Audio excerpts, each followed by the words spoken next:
Welcome to Know Your Mobile. It's Basil here, and I've been living with the Sony Xperia Z now for a few weeks. This is probably the first time I've been able to say I can definitely do a living with piece for this phone.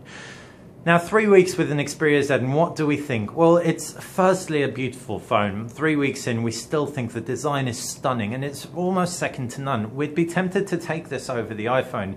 Even when it comes to the physicality, the large screen, really gorgeous. The glass front and back feel rich, and generally the device just delivers a very classical aesthetic altogether. We've got the purple version, and we've kind of fallen in love with the playfulness of it, but the black version is also gorgeous. The white version a little bit more young and sporty maybe.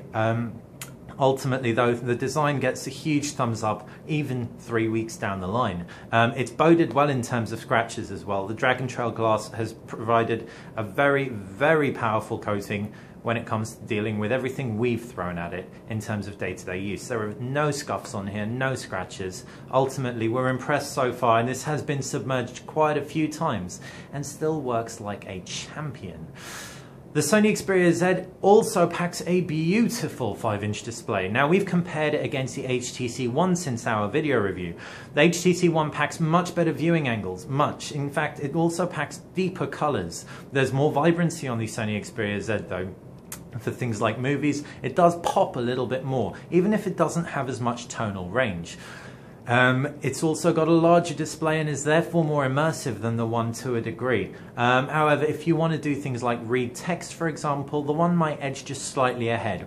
With a pixel density of 441 pixels per inch, you're really not going to complain though. Clarity is immaculate. So that's been the screen and the design. We'll jump back to the design a little bit and refer to all these ports. Now, we mentioned in our video review, because that's what we were informed, that the actual phone would come with a dock. It doesn't come with a dock, unfortunately, and the dock has proved priceless in improving our impression of the phone.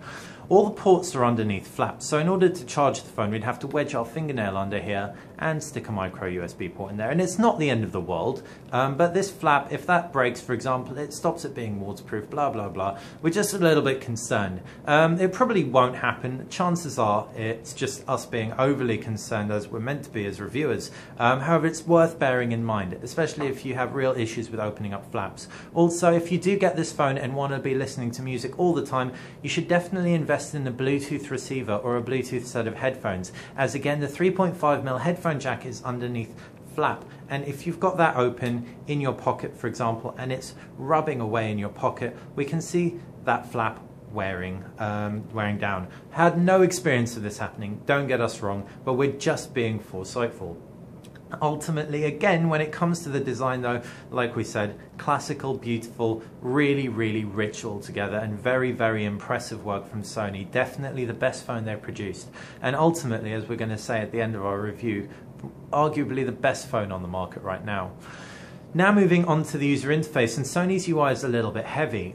We quite like it. We think it's very cohesive. We love how you can change the themes. We love how customizable it is, how you can, things Sony have done for a while, reorient your applications in your own order, etc., by most used. These widgets are really great, and Sony's new user interface, which allows you to add and remove home screens, is very enjoyable to use. It's smooth for the most part, very occasional stutter. That 1080p display weighs heavily on it. But one thing we really were upset with was the internal storage. While 16GB is plenty, and it will be plenty for most users, this is a gaming powerhouse with that gorgeous display. If you pack a few games on there though, given the fact Jelly Bean can't move applications to the SD card, you're going to fill this thing up in no time flat. We had to get rid of games before we added new ones. Also, things like Spotify, your music is all stored on the actual phone, not on the SD card, which is a real shame. And it definitely hampers the experience when, you get this notification telling you that your phone is full after a month living with it. You can, however, transfer files to the SD card, and that's just standard files like photos and your music, not Spotify music. This is all handled by a very intelligent mode within the phone, and we really like that Sony have thought of that. Next, it's really up to Android, not Sony, to allow you to move applications to the SD card once again. In terms of the camera, we maintain what we said in our review. It produces very, very pleasing images, however they are heavily processed. Ultimately, you're going to be enjoying this camera to death if you're a standard user. If you plan on taking your images and photoshopping them afterwards, you might feel like you're a little bit let down by the quality of the images. They look great, but they are very heavily processed, and so you'll just be processing processed images. As any photographer knows, that isn't ideal. Now, as far as the actual performance of the phone goes, that Qualcomm Snapdragon S4 processor does a sterling job. We mentioned there's just ever so slight lag occasionally, but one thing it does get is very, very warm, right around the camera mount. Hotter than actually any other phone that we've used, and that's because of the beautiful Full HD display. Namely with games. Full HD movies do it to a degree, but not as much as games. If you're gaming, for example, and tethering your internet at the same time, then you are going to be getting a very, very warm patch right about there, and it can prove uncomfortable. Ultimately, again, we're saying ultimately a lot, we definitely found that the experience is paramount. Gaming is immense, and the UI just, and the visuals just come together beautifully.